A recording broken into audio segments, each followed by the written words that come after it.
नमस्कार बच्चों, संस्कृत ज्ञान चैनल में आप सबका स्वागत है।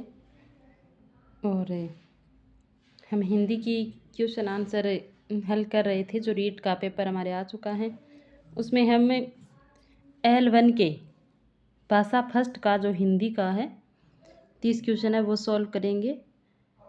तो आप सभी अपने आंसर से मिला लीजिए और कमेंट में बताना कि आपके कितने सही हो रहे हैं। तो चलिए शुरू करते हैं। काफ़ी समय पश्चात किसी ने पहिए का आविष्कार किया। इस दिए गए वाक्य में काल है, इसमें कौन सा काल है? तो इसमें काल है सामान्य भूतकाल। अगला क्वेश्चन है, गद्यांश में पुल्लिंग रूप में प्रयुक्त शब्द नहीं है। यानी तीन जो शब्द है वो क्या है? पुल्लिंग है, लेकिन एक शब्द है वो पुल्लिंग रूप में प्रयुक्त नहीं है, तो वो है आग। फिर अगला क्वेश्चन है, निम्नलिखित में सदैव बहुवचन में प्रयुक्त होने वाला विकल्प कौन सा है? तो सदैव बहुवचन में प्रयुक्त होता है लोग। अगला क्वेश्चन है, गद्यांश में प्रयुक्त बेघर शब्द का अर्थ क्या है? तो जिसका कोई घर न हो। फिर अगला क्वेश्चन है, वस्तुनिष्ठ परीक्षा हेतु स्टेनले तारोस के अनुसार परीक्षा के निर्माण में कितने सोपानों का अनुसरण किया जाता है? तो ये किया जाता है 4 सोपानों का। अगला क्वेश्चन है, निम्नलिखित में से लोकोक्ति कौन सी है यहाँ पर? तो यह है बछिया का ताऊ होना।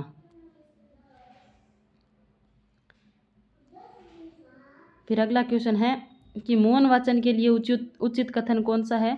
तो मौन वाचन के लिए उचित कथन है, मौन वाचन स्थूल व सूक्ष्म दोनों प्रकार के अध्ययन में सहायक होता है। अगला क्वेश्चन है, निम्नलिखित में से संज्ञा पदबंध का उदाहरण है? तो संज्ञा पदबंध का उदाहरण है भारत के प्रधानमंत्री। अगला क्वेश्चन है, उपचारात्मक शिक्षण के क्षेत्र में निम्नलिखित में से क्या सर्वाधिक उपयोगी है? तो इसमें सर्वाधिक उपयोगी है कंप्यूटर। फिर अगला क्वेश्चन है कि भाषा शिक्षण के लिए उचित कथन कौन सा है? तो भाषा शिक्षण में आगमन से निगमन सूत्र क्या है? विशेष उपयोगी होता है। अगला क्वेश्चन है कि राजस्थानी की बोली नहीं मानी जाती, कि इनमें से एक बोली है जो राजस्थानी की नहीं है? तो मालवी, मेवाती और बागड़ी है, लेकिन मैथिली नहीं है। अगला क्वेश्चन है कि मांटेसरी प्रणाली में ज्ञानेंद्रियों के माध्यम से शिक्षा दी जाती है? तो 3 से 6 वर्ष के बच्चों को। अगला क्वेश्चन है, बहुत चतुर होना अर्थ को आत्मसात करने वाला मुहावरा कौन सा है? तो इसमें है कि उड़ती चिड़िया के पंख गिनना। अगला क्वेश्चन है, उपलब्धि परीक्षण की रूपरेखा से तुरंत क्या पता लगा सकते हैं? कि हम तुरंत उपलब्धि परीक्षण की रूपरेखा वो तुरंत हम क्या देखते हैं? तुरंत हम देखते हैं विषय वस्तु के अंकों का विभाजन। फिर अगला क्वेश्चन है, किसी के द्वारा कही गई बात को ज्यों का त्यों लिखे जाने पर निम्नलिखित में से लगाया जाना विराम चिन्ह कौन सा है? तो ये विराम चिन्ह है उद्धरण चिन्ह। फिर अगला क्वेश्चन है, भाषा शिक्षण का संबंध केवल ज्ञान प्रदान करना है, सूचनाएं प्रदान करना मात्र नहीं, बल्कि भाषा सीखने वाले को इन 4 विविध कौशलों में दक्ष बनाना है, जैसे सुनना, बोलना, पढ़ना और लिखना। उपयुक्त परिभाषा ये किसके द्वारा दी गई है? तो ये दी गई है S.K. देशपांडे द्वारा। फिर अगला क्वेश्चन है कि राजा नगर में आए, ये किस प्रकार का वाक्य है? तो ये किस प्रकार का वाक्य है? ये है विधानार्थक वाक्य। अगला क्वेश्चन है कि निम्न में से राजस्थानी की एक बोली मानी जाती है, कि इन 4 बोलियों में राजस्थानी की एक बोली कौन सी है? तो ये है ढूंढाड़ी। अगला क्वेश्चन है, भाषा शिक्षण के लिए अध्यापक को यानी क्या नहीं करना चाहिए? तो उच्चारण संबंधी त्रुटियों की अवहेलना नहीं करनी चाहिए।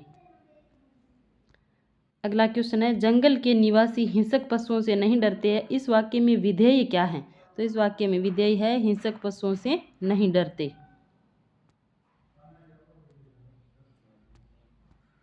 फिर अगला क्वेश्चन है कि निम्नलिखित में से कौन से समूह के सभी शब्द है वो वस्त्र के पर्यायवाची हैं? तो इसमें वस्त्र के पर्यायवाची कौन से हैं? तो इसमें होगा पट, चीर, अंबर और वसन। अगला क्वेश्चन है, भारतीय शब्द में परते हैं? तो इसमें ये परते हैं। अगला क्वेश्चन है, विष्णु की उपासना करने वाला वाक्यांश के लिए एक शब्द है, तो वो कहलाता है वैष्णव। अगला क्वेश्चन है, परिसरम शब्द में उपसर्ग है? तो इसमें है परि उपसर्ग। फिर अगला क्वेश्चन है, निम्नलिखित में से जातिवाचक संज्ञा है? तो जातिवाचक संज्ञा किस ऑप्शन में है? तो इसमें है कृषक में। अगला क्वेश्चन है, निम्नलिखित में से सन्यासी शब्द का विलोम शब्द क्या है? तो यह है गृहस्थ।